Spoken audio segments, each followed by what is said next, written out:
Hi friends, welcome to Khadija வித்திக். இப்போ நம்ம ரசம் வைக்க போகிறோம். இது என்ன ரசம்னா மிளகு ரசம். நான் சமையலில் மட்டும் எப்பயுமே எவ்வளோக்கு எவ்வளோ சிம்பிளாக, அதாவது சுலபமாக செய்ய முடியுமோ அவ்வளோக்கு எவ்வளோ சுலபமாக செய்வேன். ஆனால் டேஸ்ட்டாகவும் இருக்கணும். நிறைய இன்க்ரீடியன்ஸை தூக்கி தூக்கி போட்டு செஞ்சு நேரத்தை வீணாக்கவே மாட்டேன். முடிஞ்ச அளவுக்கு சிம்பிளான இதாக வச்சு இதை வச்சு என்ன சொல்கிறது, சிம்பிளான பொருள்களை வச்சு ருசியான சமையலை செய்யணும். அப்போ தான் நமக்கும் நேரம் மிச்சம். இங்கே பாருங்கள், 2 கரண்டி நல்லெண்ணெய் ஊற்றிருக்கிறேன். இதுக்கு கருவேப்பிலை போட்டாச்சு. வெடிக்கும் சிம்மில் வச்சுருக்கிறேன். கருவேப்பிலை, அடுத்தது கடுகு போடணும். கடுகு இது பார்த்தீங்கன்னா கடுகு கொஞ்சம், இது 2 நல்லா பொரிஞ்சு வரணும். நல்லா பொரிஞ்சு வந்தோடனே நம்ம மிளகு இதை நல்லா கிளறி விடணும். கருகிடக்கூடாது, நீங்கள் கிளறது கருகிடக்கூடாது. அப்படியே நல்ல வாசனையாக இருந்த கொரோனா டைம்லலாம் அந்த ரசம்தான் மருந்துன்னாங்க. நான் பாப்பாவுக்கு சளி பிடிச்சிச்சுன்னு வைங்களேன், வேறு எதுவுமே முதல்ல செய்ய மாட்டேன். ரசம் வச்சு தான் முதல்ல சாதமே ஊற்றுவேன். எங்கள் வீட்டில் மற்ற மாதிரி தக்காளி ரசம் இதெல்லாம் வைக்க மாட்டோம். வெறும் மிளகு பூண்டு சீரகம் போட்ட ரசம் மட்டும்தான் எனக்கு வைக்க தெரியும். நான் அது மட்டும்தான் நாங்கள் சாப்பிடுவோம் வைங்களேன். இந்த ரசம் தான் பாப்பாவுக்கு கொடுப்பேன். அடுத்த நாள் பார்த்திங்கன்னா அதுக்கு சளியே இருக்காது, சுத்தமாக சளி போயிடும். மிளகு தூக்கலாக இருக்கணும், அது ரொம்ப முக்கியம். இதோடு சேர்த்து மஞ்சத்தூள் கொஞ்சம் போட்டுக்கோங்க. மஞ்சத்தூள் கொஞ்சம் போடுங்க. சிந்தி வச்சு கொஞ்சமாக போடுங்க, போதும்.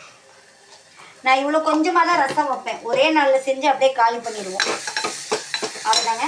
இதுக்கு தேவையான அளவு தண்ணி ஊற்றுங்க. கொஞ்சமாக தண்ணி ஊற்றிக்கோங்க. இது கொஞ்சம் தண்ணி கொஞ்சம் கொதிக்கட்டும். கொஞ்சம் சூடு வரும்போது புளி ஊற்றுங்க. புளி, உப்பு. நான் அப்புறம் என்ன செய்வேன்னா, நம்ம பருப்பு அவிச்சு வைக்கிறோம்ல, அந்த பருப்பில் இந்த பாருங்கள், இவ்வளோ கொஞ்சமாக எடுத்து ஒரு பருப்பு கொஞ்சம் வச்சுப்பேன். அந்த பருப்பையும் அதில் போட்டுருவேன். டேஸ்ட்டுக்கு தான் பாப்பா விரும்பி சாப்பிடுங்க.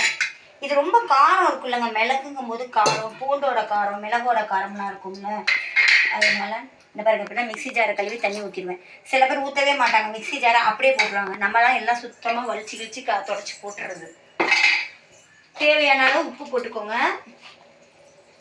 புளி ஊற்றுறதுனால ஓரளவுக்கு ஓகேங்கிற அளவுக்கு போடுங்க. உப்பு போதும். ரசத்தை மட்டும் கொதிக்க விட்டுறாதீங்க.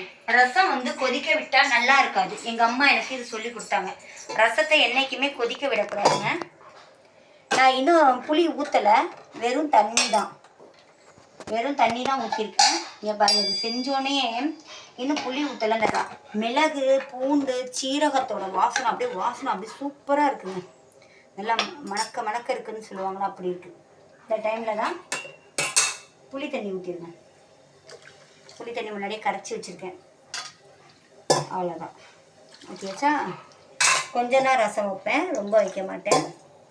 அதோட பருப்பையும் போட்டுருங்க. பருப்பு ரசமா அப்படின்னு கேட்பீங்க. அப்படி கிடையாது, இது மிளகு ரசம் தான். நான் ஒரு டேஸ்ட்டுக்காக செய்கிறேன். முடிஞ்சளவு நம்ம சாப்பாட்டில் நிறைய விதவிதமான இன்க்ரீடியன்ஸை போடுறதோட நம்ம வீட்டில் உள்ள பொருளை வச்சு அதில் எவ்வளோ டேஸ்ட்டாக செய்ய முடியுமோ அந்த அளவு டேஸ்ட்டாக செஞ்சு பாருங்கள், இன்னும் சூப்பராக இருக்கும். இது கொதிச்சு வருங்க. கொதிச்சு வரும்போது என்ன செய்யணும்னா, கொத்தமல்லி தழை போட்டுடணும். கொத்தமல்லி தழை போட்டு கொதிக்கும் போது அப்படியே கொதிச்சு அப்படியே நுர கட்டி வரும். அதுதான் இதில் ஹைலைட்டு. சில பேர்லாம் ரசத்தை அப்படியே கொதிக்க விட்டுருவாங்க. அது ரசம் கொதிக்க விட்டுட்டிங்கன்னா ரசமாக தான் இருக்குமே தவிர டேஸ்ட் கொடுக்காது. கொதிக்க விடாதீங்க. ஒரு மாதிரி நுர கட்டி வரும். நுர கட்டி வரும்போது தான் நீங்கள் என்ன செய்யணும்னா கொத்தமல்லி தழையை போடணும். ஒரு நிமிஷம் ஆகட்டும். கொதிச்சு வந்தோன்னு நான் உங்களுக்கு காமிக்கிறேன். அப்போ தான் உங்களுக்கு தெரியும் அது எப்படின்னு. சூப்பராக இருக்குங்க. சரியாக இருக்குது. உப்பு புளிப்பு ரெண்டும் சரியாக இருக்குது. 3 நாள் தான் சீக்கிரமாக கொதிக்கும்.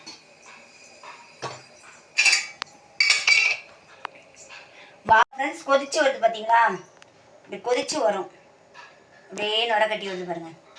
அப்படி வரும்போது சேர்ந்து வருது பார்த்தீங்களா? அப்படியே ஆஃப் பண்ணிவிடுங்க. பண்ணிவிட்டு தண்ணியை லைட்டாக தெளித்து விட்டுட்டு அவ்வளோதான், அடுப்பு ஆஃப் பண்ணிவிடுங்க ஃப்ரெண்ட்ஸ். ஆஃப் பண்ணிவிட்டு கொத்தமல்லி தலையை நறுக்கி போட்டுருங்க. அவ்வளோதான் ஃப்ரெண்ட்ஸ், ரசம் வந்து முடிஞ்சிருச்சு. இதுக்கு மேலெலாம் கொதிக்க விட்டு பாருங்கள், நுரை தெரியுது பார்த்தீங்களா? அப்படி நுரையோடு இருக்கணும். ரசம் வந்து கொதிக்கக்கூடாது, அதுதான் ரொம்ப முக்கியம் ரசத்துக்கு. கொத்தமல்லி தலையை நறுக்கி போட்டுருங்க.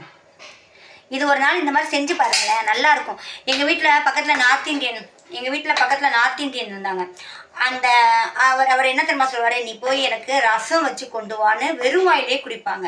இந்த மிளகு ரசம் அப்படியே குடிச்சா அவங்களுக்கு சளி சட்டுன்னு விட்டுரும். அதுதான் வாரத்துக்கு ஒருக்காவது ரசம் வைங்க ஃப்ரெண்ட்ஸ். இங்கே பாருங்கள், அவ்வளோதான் முடிஞ்சிருச்சா ஃப்ரெண்ட்ஸ். நீங்கள் என்னோடய சேனலுக்கு லைக் பண்ணுங்கள், ஷேர் பண்ணுங்கள், சப்ஸ்கிரைப் பண்ணுங்கள் ஃப்ரெண்ட்ஸ். ஓகே ஃப்ரெண்ட்ஸ், பாய். இன்றைக்கி எங்கள் வீட்டில் ரசம் சாதத்துக்கு பாருங்கள் சுடுது. ரசம் சாதத்துக்கு பாருங்கள், ரசம், உருளைக்கிழங்கு வறுவல், பருப்பு பருப்பு என்ன சொல்கிறது, பருப்பு கூட்டு மாதிரி வச்சுருக்கேன். வெறும் பருப்பு இல்லை, இது 3 மட்டும் செஞ்சு சாப்பிட்டு பாருங்களேன், அவ்வளோ டேஸ்ட்டாக இருக்கும் ஃப்ரெண்ட்ஸ். ரசத்துக்கு இதான் எங்கள் வீட்டு காம்பினேஷன். நல்லா இருக்கான்னு பார்த்து சொல்லுங்கள். இல்லைங்களா, இவ்வளோ காஞ்ச மிளகா இதெல்லாம் போட்டு எப்படி இருக்குது பார்த்தீங்களா? இது பருப்பு, இதை தொட்டுப்போம். இது ஊற்றிக்கிறதுக்கு உருளைக்கிழங்கும் பருப்பும் தொட்டுப்போம்.